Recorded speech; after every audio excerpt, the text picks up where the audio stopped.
Dave D'Onofrio and Gavin Fretcher here. Again, thank you for making the jump in newspaper lingo. Gavin, who to watch now? I'm going to go with a guy you think is going to get in the chase, I think is going to get in the chase, and that's Mark Martin. I don't think you can term any race in NASCAR must win, but I think for him this is kind of on the verge. He won here last year. He lost 2 places in the standings last week at Daytona. He's kind of been very inconsistent over the last 8 to 10 weeks. I think he needs maybe not to win, but definitely to come close this week. Yeah, and a guy I'm going to be watching this week is Casey Kane, and he had 3 top 5s in his last 4 races.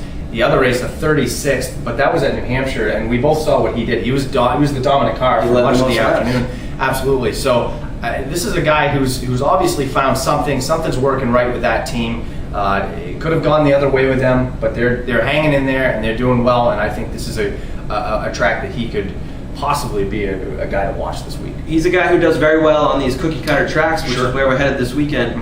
And as we go look for a sleeper, I don't see one. I see no sleeper this week. If you look at the last 3 years, average finish on these 1.5 mile cookie cutter tracks, there have been the top 16 drivers on these tracks over the last 3 years currently are the top 16 in the standings. Sure. You're going to see a lot of the same names at the top this week as you do in the standings.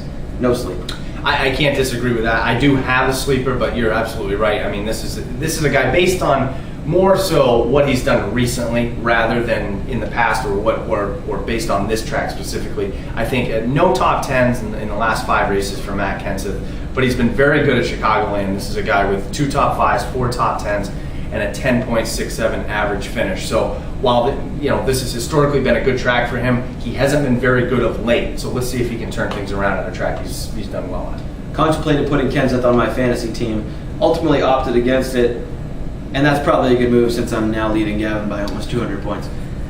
I would say my fantasy picks this week, Kurt Busch, a guy who's excellent on these cookie cutters. Go with Junior and Ryan Newman, 2 guys who have been strong recently.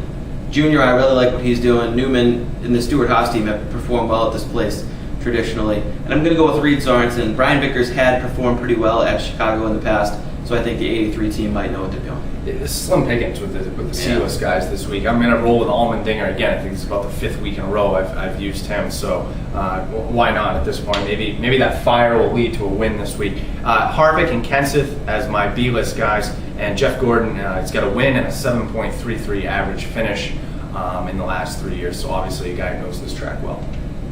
Winner this week, who are you taking? I am taking Kevin Harvick, and because if you look back, the last 6 races, if you include the All-Star race, which I know is its own thing, but Kurt Busch, winner there, and then he won at Charlotte the week after. Denny Hamlin back-to-back wins, Jimmy Johnson back-to-back wins. Why not Kevin Harvick this week, back-to-back wins?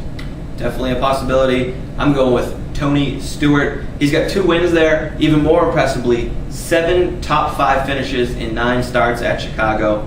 1 of 4 places his average finish is under 10 in his career. 8.8 average finish in his last 5 starts this season. I think it all adds up to the Stewart-Haas number 14 winding up in victory lane.